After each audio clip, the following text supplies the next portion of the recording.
सेवा खातिर गौ की ग्वाला बने नंदलाल, सेवा करो गौ मात की चलो कृष्ण की चाल। प्रभु माता यशोदा પાસે જાય છે। માતા યશોદાને કહે છે, અરે ઓ મૈયા, આજથી હવે મારે ગૌચારણ કરવા માટે જવું છે।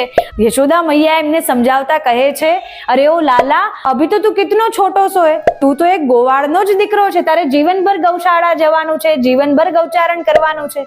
મૈયા એમને અનેક પ્રકારથી સમજાવે છે, પરંતુ પ્રભુ આજે માનવાના નથી। આજે બાલકૃષ્ણ માનવાના નથી। આજે એમને વિચાર કરી લીધો, આજે એમને નિર્ણય લઈ લીધો છે કે આજે હું ગૈયા ચરાવવા જવાનો છું। એમને ઘણો પ્રયાસ કર્યો, અરે મૈયા મોય ગૈયા ચરાવે જાને દે, કેટલો સમજાવવાનો પ્રયાસ કરે, પરંતુ માતા યશોદા આજે સમજવા તૈયાર નથી। એમને વિચાર કર્યો નંદબાબા પાસે મોકલી દઈએ, એ એમના રીતે સંભાળી લેશે।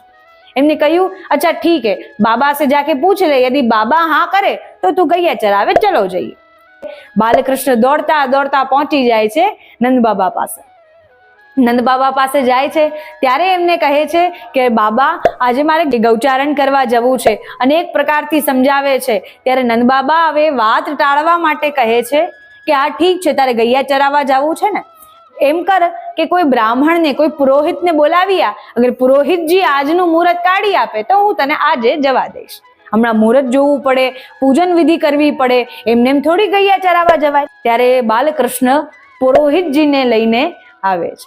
પુરોહિતજી ગણના કરે છે, મુહૂર્ત જોવે છે, અને ત્યારે પુરોહિતજીએ જ્યારે મુહૂર્ત જોયું અને મુહૂર્ત જોઈને અતિ પ્રસન્ન થયા અને નંદ બાબાને કહ્યું, અરે નંદ બાબા, આપકો છોરા તો રોવે મુહૂર્ત દેખ કે આપનો લાલા તો રોવે પણ મુહૂર્તમાં છે। આજે એને નિશ્ચય કરી લીધો છે, એને ગૌચારણ કરવા જવું છે, અને આજનું જ શુભ મુહૂર્ત નીકળી રહ્યું છે, કારતક વદ આઠમ અર્થાત ગોપાષ્ટમી, તો આજના દિવસે જ એને ગૈયા ચરાવવા માટે જવા દેવા જોઈએ। અને ત્યારે માતા એમને ખૂબ નૂતન પિતાંબર ધરાવે છે, ખૂબ એમને શ્રૃંગાર ધરાવે છે, ગુંગરાલા કેશ, એમને મોરપંખ ધરાવે છે, અને ત્યારે એમના હાથમાં મુરલી, એમના હાથમાં બાંસુરી આપે છે। ત્યારે મૈયા યશોદા પાછળથી આવે છે અને એમને ચરણ પાદુકાઓ પહેરાવા લાગે છે। ત્યારે બાલકૃષ્ણે પાદુકાઓ પહેરવા માટેની ના પાડી દે છે। અરે ના મૈયા ના, મોય ચરણ પાદુકા પહેરની ના। અરે શું થઈ ગયું, કેમ તારે ચરણ પાદુકા નથી પહેરવી? તારા નાના નાના કોમલ કોમલ ચરણ છે, એમના વનોમાં જઈશ, ઉપવનોમાં જઈશ તો ત્યાં તને કાંટાઓ વાગી જશે।